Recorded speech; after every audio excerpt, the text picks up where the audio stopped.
Welcome to this explainer. Okay, today we are going to completely shatter a myth that, let's be honest, almost all of us have totally bought into.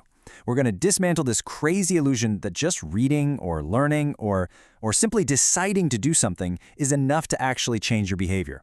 I mean, we tend to treat our brains like they're just these empty hard drives, right?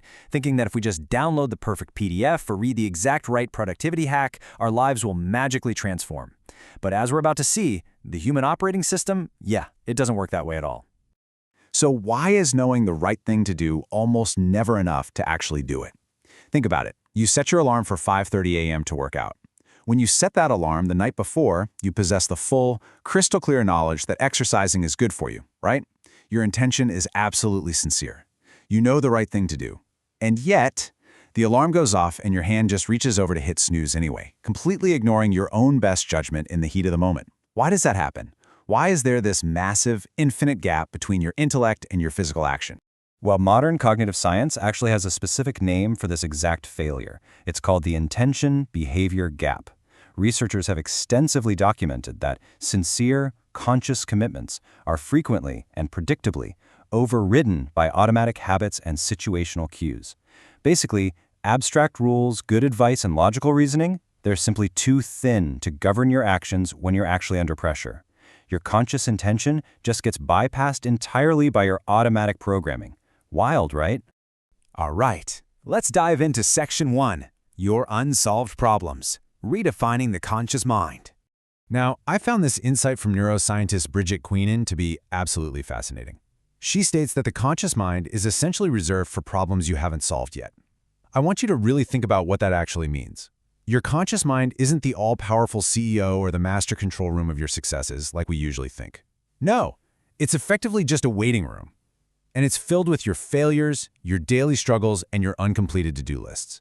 It's literally just a tool for figuring things out. So if you spend all your time stuck in your conscious mind, you are literally only spending time with the things you haven't mastered yet. As you can see here, we can actually separate our fragile software, which is the conscious mind where we do all our struggling, planning, and dealing with unsolved problems, from our actual hardware. And that hardware is the automated nervous system, utilizing deep brain structures like the basal ganglia, where our habits and our fully solved problems live. Queenan's core premise here is absolutely crucial. You don't actually want to live your entire life in the software. You want your most important behaviors wired directly into the hardware.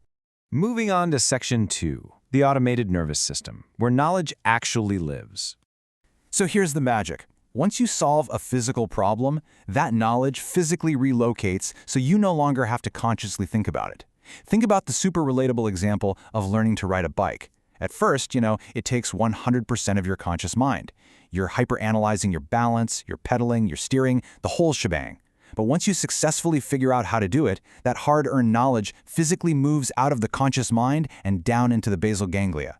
You never have to consciously think about how to balance on a bike ever again. It has literally become an automated reflex. Let's walk through this literal physical journey step by step to see exactly how a behavior becomes effortless. Okay, step 1, conscious thought. You encounter a problem and try to figure it out.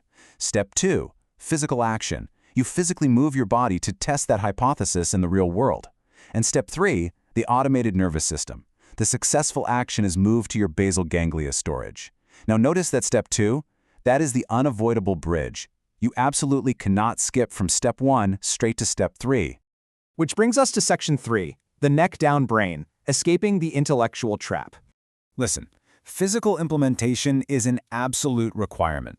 You have to test physical hypotheses. You have to get real-world feedback. You literally have to move your learning from neck up to neck down. You cannot, under any circumstances, wire a new behavior into your automated operating system without trying it out in physical reality. I mean, think about it. Reading about doing a push-up is entirely different neurologically than actually lowering your body to the floor.